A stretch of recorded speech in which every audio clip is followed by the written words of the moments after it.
မင်္ဂလာပါဗျာဒီနေ့ကျွန်တော်ပြောပြမယ့်ဇာတ်လမ်းလေးအားခမည်းတော်ရဲ့နှလုံးသားကိုနှွေးထွေးသွားစေမှာပါ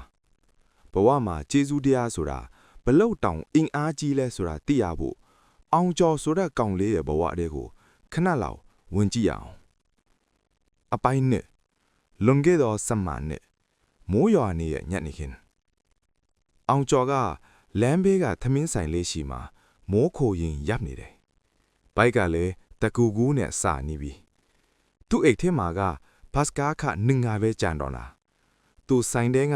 အသားဟင်းနံဒီကိုရှူရင်းတတွေးတွေမြို့ချနေမိတယ်အဲ့ဒီအချိန်မှာဆိုင်ရှင်အန်တီကြီးကသူ့ကိုလှမ်းမြင်သွားတယ်ဟဲ့တာမိုးခိုနေတာလားရမနီနယ်လီဆိုင်တဲ့ဝင်လားရပါတယ်အန်တီ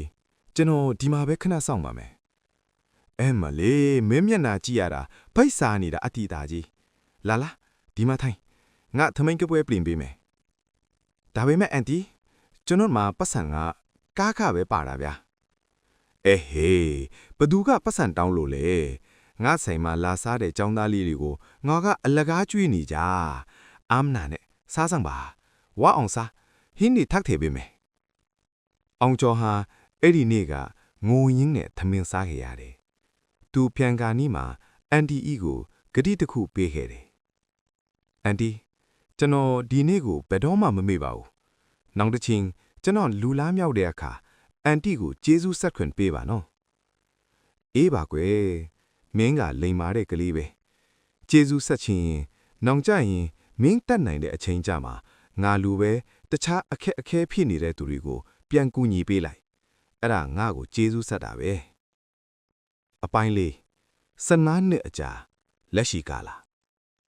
အောင်ကျော်ဟာအခုဆိုရင်ဝစ်ကောင်းစားလာတွေနဲ့ကုမ္ပဏီမန်နေဂျာတယောက်ဖြစ်နေပြီတညက်မှာသူကားမောင်းလာရင်းလမ်းဘေးမှာလူတွေဝိုင်းအောင်နေတာကိုတွေ့လိုက်တယ်ဟင်းဟိုမှာဘာဖြစ်နေတာလဲလူတယောက်လဲနေတာလားသူကားပေါ်ကဆင်းကြည့်လိုက်တော့အသက်60ကျော်အဘွားအိုတယောက်လမ်းဘေးမှာလဲကျနေတာဘေးကလူတွေကတော့ပြောနေကြတာပေါ့မကင်နဲ့အန်ဒီရများတယ်ရဲကင်မထီမှာနောက်တယောက်စေယုံပူရင်လဲဘဒူကပတ်စံပေးမှာလဲသူ့ကြည့်ရတာဆင်းရဲသားပုံပဲအောင်ကျော်ကဒေါသတန်လေးနဲ့ဖဲကြပါဗျာလူတယောက်အသက်လူနေအကိုခမည်းတော်ကပတ်စံအကြောင်းပြောနေကြတာလားအဘွားတတိထားပါအောင်ကျော်ကအဲ့ဒီအဘွားကိုပွက်ချီသူ့ကားပေါ်တင်ဆေးရုံကိုအမြန်ဆုံးမောင်းထွက်သွားတော့တယ်အပိုင်လေးဆေးရုံခန်းတွေကအမှန်တရားဆရာဝန်ကထွက်လာပြီးအောင်ကျော်ကိုပြောတယ်မင်းအချိန်မီခေါ်လာလို့အဘွားအသက်ချမ်းသာရသွားတာပဲနှလုံးကခဏရက်သွားတာဗျာအခုတော့တတိရလာပါပြီအောင်ကျော်အဘွားရှိတဲ့အခန်းလေးကိုဝင်သွားတယ်အဘွားကမျက်လုံးလေးပွင့်လာပြီးအောင်ကျော်ကိုကြည့်တယ်တားကဘာတူလဲအဘွားကိုကဲခဲ့တာလားဟုတ်တယ်အဘွားစေးအေးထားနော်ဆေးရုံစေးသူတွေအကုန်လုံးကျွန်တော်ရှင်းပေးထားပြီးပြီဟဲအဘွားမှာပေးစရာပတ်စံမရှိဘူးတားရဲ့အဘွားကဆိုင်လေးပြုတ်သွားကြတဲ့ကလမ်းဘေးမှာဟင်းသီးဟင်းရွက်ရောင်းနေရတာတားကိုဘယ်လိုပြန်ပေးရမလဲအောင်ကျော်ကအဘွားရဲ့မျက်နှာကိုသေချာကြည့်ပြီးပြုံးလိုက်တယ်သူ့မျက်လုံးထဲမှာမျက်ရည်တွေဝဲလာတယ်အဘွားကျွန်တော်ကိုမှတ်မိလားလွန်ခဲ့တော့15နှစ်ကအန်တီဆိုင်ရှိမှမိုးခိုနေတဲ့ចောင်းသားလေးလီအန်တီကဝါအောင်စားမင်းတက်နိုင်တဲ့နေကြမှာပြန်ကူညီလို့ပြောခဲ့တာလေဟာမင်းကအဲ့ဒီចောင်းသားလေးလားအောင်ကျော်လားဟုတ်တယ်အဘွားရဲ့သမင်းတနတ်ဟာကျွန်တော်ကိုလူဖြစ်စေခဲ့တာပါအခုကျွန်တော်အဘွားကိုကျေးဇူးဆက်ခွင့်ရပြီအဘွားကိုဘယ်သူမှမရှိဘူးလို့မထင်ပါနဲ့ကျွန်တော်ရှိတယ်လေအဘွားဟာအောင်ကျော်ရဲ့လက်ကိုတင်းလေးစုပ်ကင်ထားရင်ရှိုက်ကြီးတငင်ငိုပါတော့တယ်ဒါဟာဝိုင်းနေလို့ငိုတာမဟုတ်ကြည်နူးမှုကြောင့်ကြတယ်မျက်ရည်တွေပေါ့ဗျာကဲခမရတို့လည်းတွေးကြည့်ပါဦး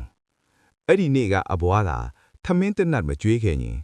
အောင်ကျော်သာကျေးဇူးတရားကိုမဲ့သွားခဲ့ရင်ဒီနေ့မှာအသက်တစ်ချောင်းဆုံးရှုံးသွားနိုင်တယ်မဟုတ်လားကျေးဇူးတရားဆိုတာစာအုပ်ထဲမှာပဲရှိတာမဟုတ်ပါဘူးကျွန်တော်တို့ရဲ့နေ့စဉ်ဘဝမှာတကယ်ရှိနေတာပါကိုယ့်အပေါ်ကောင်းခဲ့ဘူးသူတွေကိုကျေးဇူးဆက်ဖို့အခွင့်ရရင်လက်မလွတ်ခံနဲ့ ဘာလို့လဲဆိုတော့ကျေးဇူးတရားကတပတ်လဲလာတတ်လို့ပါပဲဒီနေ့ဇလန်းလေးကိုနားထောင်ပြီးခမားတို့ရဲ့နှလုံးသားလေးတွေနှွေးထွေးသွားမယ်လို့မျှော်လင့်ပါတယ်နားဆင်ပေးတဲ့အတွက်အထူးပဲကျေးဇူးတင်ပါတယ်ဗျာ